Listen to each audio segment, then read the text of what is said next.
எப்பயுமே பாபாவோட நினைவில் துண்டிக்கப்படாமல் நினைவில் இருக்கணும் விருப்பப்படுறீங்களா?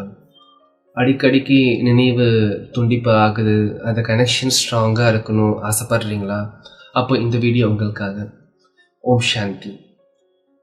பாபாவோட நினைவு அடிக்கடிக்கு பிரேக் ஆகுதுன்னா நம்ம சில யுக்திகள் அதுக்கு இருக்குது. அந்த யுக்தியோட ஷார்ட் கோடு தான் TST. இது தினசரி நம்மளோட வாழ்க்கையில், பிராமண வாழ்க்கையில் இந்த ஒரு யுக்தியை நம்ம ப்ராக்டிஸ் பண்ணோன்னா உங்களோட சார்ட், நினைவு சார்ட் நிச்சயமாக குறைஞ்சபட்சம் 2 to 3 hours இன்க்ரீஸ் ஆகும். இது ப்ராக்டிக்கலாக இந்த ஒரு பயிற்சியை பண்ணிவிட்டு உங்களிடம் இதை நாங்கள் ஷேர் பண்ணுறோம். முதல்ல பார்த்தீங்கன்னா, ஒரு நாளில் சராசரியாக டீனா தண்ணீர், எஸ்னா சாதம், இன்னொரு டீனா திருப்பம். ஒரு நாளில் இந்த 3 விஷயத்துக்கு குறைஞ்சபட்சம் 3-4 மணி நேரம் நம்ம கொடுக்குறோம். தண்ணீராக இருக்கட்டும், இல்லை சாதமாக இருக்கட்டும், இல்லை திருப்பம் என்றால் நம்மளோட ஒவ்வொரு பயணம். இப்போ எங்கேருந்து நீங்கள் சென்டருக்கு போகிறீங்க, இல்லை எங்கேனாச்சும் கடைக்கு போகிறீங்க, இல்லை உங்களோட ஆஃபீஸ் போகிறீங்க, எந்த ஒரு பயணம் இருந்தாலும் அங்கே ஒரு திருப்பம் ஏற்படும். இதை பற்றி தான் நம்ம டிஸ்கஸ் பண்ண போகிறோம். முதல்ல பார்த்தீங்கன்னா தண்ணீர்.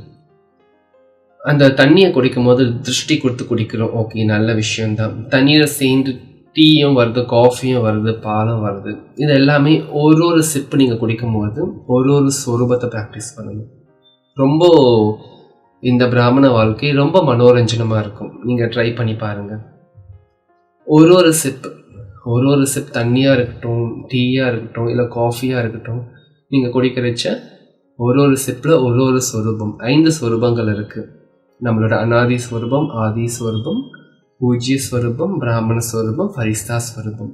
ஸோ ஒரு சிப்பில் நீங்கள் ஒரு ஸ்வரூபத்தை ப்ராக்டிஸ் பண்ணிவிட்டு ஒவ்வொரு சமயம் இந்த ஒரு தண்ணீராக இருக்கட்டும், இல்லை அதை சான்று எந்த ஒரு விஷயமா இருந்தாலும் நீங்கள் அதை பயிற்சி பண்ணலாம். 2வது எஸ்னா சாதம். காலையிலேருந்து நைட்டு படுக்கிற வரைக்கும் குறைஞ்சபட்சம் பலமுறை வாட்டி நம்ம பிரேக்ஃபாஸ்ட்டாக இருக்கட்டும், லஞ்சாக இருக்கட்டும், இல்லை நடுவில் ஸ்நாக்ஸாக இருக்கட்டும், மறுபடி அதுலேயும் ஒவ்வொரு வாய் நீங்கள் வைக்கும்போது ஒவ்வொரு ஸ்வரூபத்தை ப்ராக்டிஸ் பண்ணுங்கள். ஒரு ஸ்வரூபத்திலேருந்து நீங்கள் அந்த சூவிங் பண்ணுங்கள். ரொம்ப நல்லாயிருக்கும் இந்த பயிற்சி நீங்கள் பண்ணும்போது. 3வது பார்த்தீங்கன்னா திருப்பம். நீங்கள் பயணம் செய்கிறீங்க டெய்லியுமே. சில பேர் ஆஃபீஸ் போவீங்க, சில பேர் சென்டர்ஸ் போவீங்க, இல்லை வெளில மார்க்கெட் போகிறீங்க. எந்த ஒரு பயணம் இருந்தாலும் சரி, 2 வீலராக இருந்தாலும் சரி, ஒவ்வொரு திருப்பம். இப்போ நீங்கள் போகிற பாதையில் பல திருப்பங்கள் இருக்கும். ஒரு சந்து, மெயின் ரோடு, ஒரு திருப்பத்தை நீங்கள் ஒரு ஸ்வரூபத்தை நீங்கள் ப்ராக்டிஸ் பண்ணுங்கள். அப்படி இல்லைன்னா நீங்கள் இன்னொரு சுவாரஸ்யமாக கூட பண்ணலாம், ரொம்ப மனோரஞ்சனமாக பண்ணலாம். இன்னொரு விஷயம் என்னென்னா, ஒரு திருப்பத்தில் ஒவ்வொரு ஞானத்தோட பாயிண்ட்டை நீங்கள் எமர்ஜ் பண்ணலாம். அன்றைக்கி ஸ்லோகன் எமர்ஜ் பண்ணலாம், வர்தானத்தை எமர்ஜ் பண்ணலாம், அதோட ஸ்வரூபத்தை ப்ராக்டிஸ் பண்ணலாம். இது போல் நீங்கள் ஒவ்வொரு விஷயத்துலேயும் தினந்தோறும் இந்த TST, தண்ணீர், சாதம், திருப்பம், இதில் நீங்கள் 5 ஸ்வரூபத்தின் பயிற்சியாக இருக்கட்டும், இல்லை அன்றைய நாளின் முரளியின் முக்கியமான பாயிண்டின் பயிற்சியாக இருக்கட்டும், இந்த ஒரு ப்ராக்டிஸை நீங்கள் பண்ணிங்கன்னா பாபா எப்படி துண்டிப்பில்லாத நினைவு அப்படின்னு சொல்கிறாரு. அதோட ஒரு ஃபஸ்ட்டு ஸ்டேஜ் தான் இன்றைக்கி நீங்கள் இந்த வீடியோவில் பார்க்குறீங்க. உங்களுக்கு நினைவு திருப்பி பாபா மேலே ஏற்பட்டுகிட்டே இருக்கும். இது ஆழமாக இந்த வீடியோவை கேட்டுட்டு இந்த வீடியோவில் இருக்கிற சாரத்தை உங்களுக்குள்ளே ஆழமாக ப்ராக்டிஸ் பண்ணுங்கள். ஆழமான ஒரு திருட சங்கல்பம் நீங்கள் எடுத்துகிட்டு வாங்க, டிட்டர்மினேஷன்.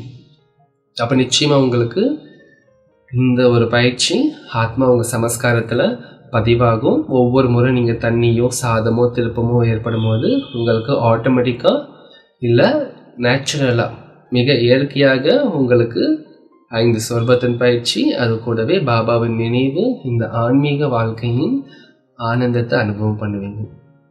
மீண்டும் அடுத்த வீடியோவில் சந்திக்கலாம். அதுவரை மன்மனாபவ.